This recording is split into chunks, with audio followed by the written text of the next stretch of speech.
Beyond the shadow of doubt, there is a knowing. Hi, my name is Sue. Thank you for choosing to watch this video. Today, I am going to share with you what I have been going through over the last couple of weeks in the process of making this video. Beyond the shadow of doubt is a dream waiting to be born, came to my mind for a title. I let it settle for a couple of days and began to research images that would match the title.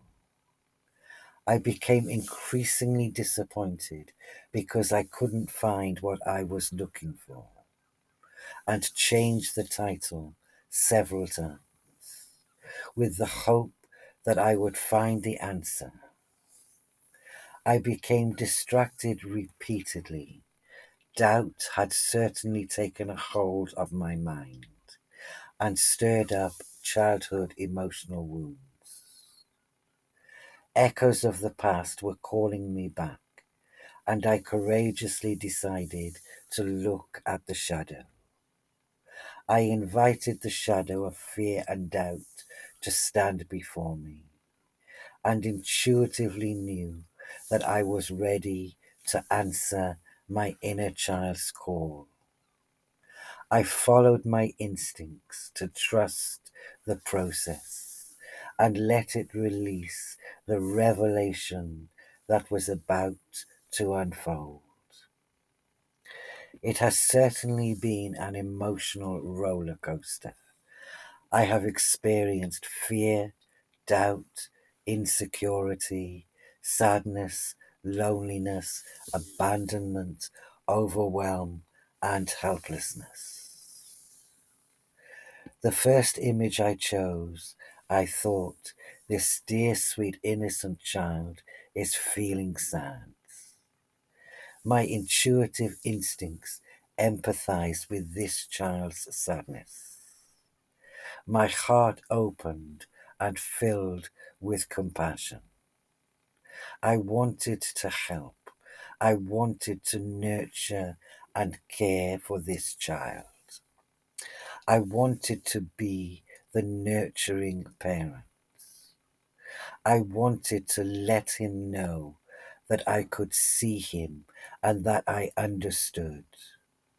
I wanted to reach out and gently hold and rub his little hands, to touch him, to reassure him, to let him know that I am here and valued his presence. I imagined myself kneeling before this child and in a gentle tone of voice saying, "Hi, little one. I can see you are feeling sad, and I would like to help." The second image I chose, I thought this dear, sweet, innocent child is feeling alone, lonely. My intuitive instincts empathize with this child's feelings of isolation and loneliness of the outsider. I wanted the teacher to see this lonely child, to help him, to nurture and care for him with compassion and understanding, to include him in the group, to walk over to him and kneel before him and say, "Hi, little one. I can see you're standing over here on your own. I am here. Are you okay?" I wanted him to know that he was seen and that someone did care and wanted to help. The third image I chose, I thought, this dear, sweet, innocent child is feeling abandoned, neglected, unwanted, unloved, worthless.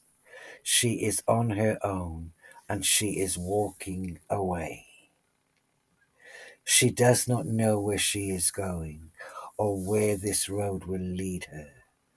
All she knows is that she needs to get away. She needs to find love, acceptance, and peace of mind. She needs to find a safe home, a sense of belonging, a sense of value. My intuitive instincts empathize with her feelings of pain and suffering. I want to be at the end of the road waiting for her with arms open wide. I see you, I hear you, I feel you. And that is when I realize the pattern of self neglect, the lack of compassion for my own inner child. The shadow of fear and doubt overwhelm me, and the echo from the past shouts, "Walk away, walk away." The fourth image I chose, I thought, this dear, sweet, innocent child is overwhelmed, defeated, distressed, and has given up on herself. It's too much for her to manage. She cannot cope with the stress of this emotional pain. I spend the next couple of days weakened by the emotional turmoil of this unhappy pattern's energy flowing through my body. These images depict a representation of my own childhood story. I finally realized they represented the echoes of past emotional pain that my child was calling me to heal her emotional wounds. She was asking me not to run away, to answer her call, to enable her to feel what she felt. So I stayed. I answered her call, listened to her heartfelt feelings, and gained a deeper understanding of myself. I recalled a memory of when I ran away from home at the age of 11, with the hope that my mother would miss me and come to know how helpful I was to her. I looked after my siblings. I cleaned the house. I went to the shops. I did everything my mother wanted me to do. I thought, if I run away, she will notice all that I do for her and will show me that she loved me and appreciated me with value.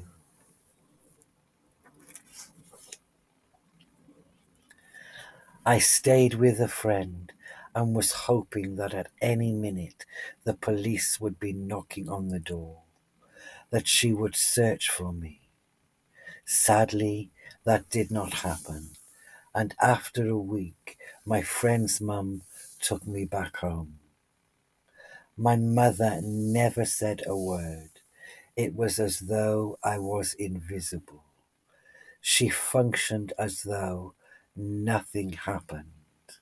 I felt devastated, overwhelmed with my feelings, defeated.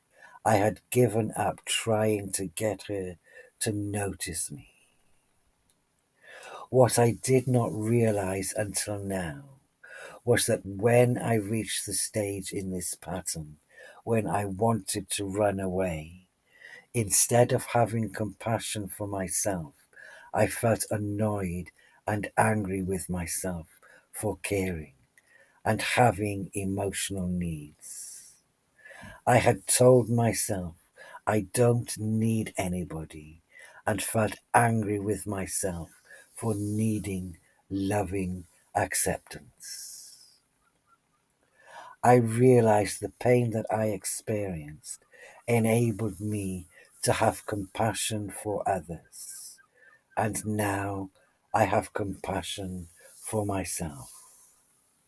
I do not have to run away anymore. I can face the shadow of fear and doubt, the echoes of the past, with courage and conviction that I am not alone. With a little help from the heavens above, I have faith in my ability to answer the call, to lead her back home where she belongs, within the wise, loving, compassionate embrace of my open heart. I went back to the image of my childhood experience when I was in my bedroom feeling devastated, defeated, and had given up hope of being appreciated, loved, and valued by my mother. It was worse now because added to this mix of emotions was invisibility. I was worth less than I previously imagined. I sat on the bed and held her hand. I looked into her saddened eyes, and in a gentle tone of voice, I said, I'm here. I see you. I hear you. I feel you. I love you. I value you. You are my little one. I gently caress her head and she begins to cry. It's okay to cry, little one, I say, and her body shakes as she sobs the pain away. It's okay, I say. It's okay to feel what you feel. I feel tension in the center of my forehead, and my mind wants me to analyze. And I hear the whisper, let it be. Let it be, beauty. Let it be. God's got this. I answered the call to lovingly accept myself, my vulnerable inner child, my soul, and the creator of all that is sacred in the eyes of love's divine presence. I realize I am all that I am. I am all that is in the now, being present with what is. I am awakening the spirit within my soul's wise, loving, compassionate heart and lovingly accepting myself. Lovingly accepting ourselves, I believe, is a courageous act of kindness. My hope is that you will follow your inner child's courage to let you know how they are feeling with empathy and compassion, to answer their call, to heal their emotional wounds with unconditional, loving acceptance, to release the emotional energy of fear and doubt from your mind, body, heart, and soul, to set your little one free to be their true, authentic selves. Thanks for watching. Be kind to yourself. Much love, Sue.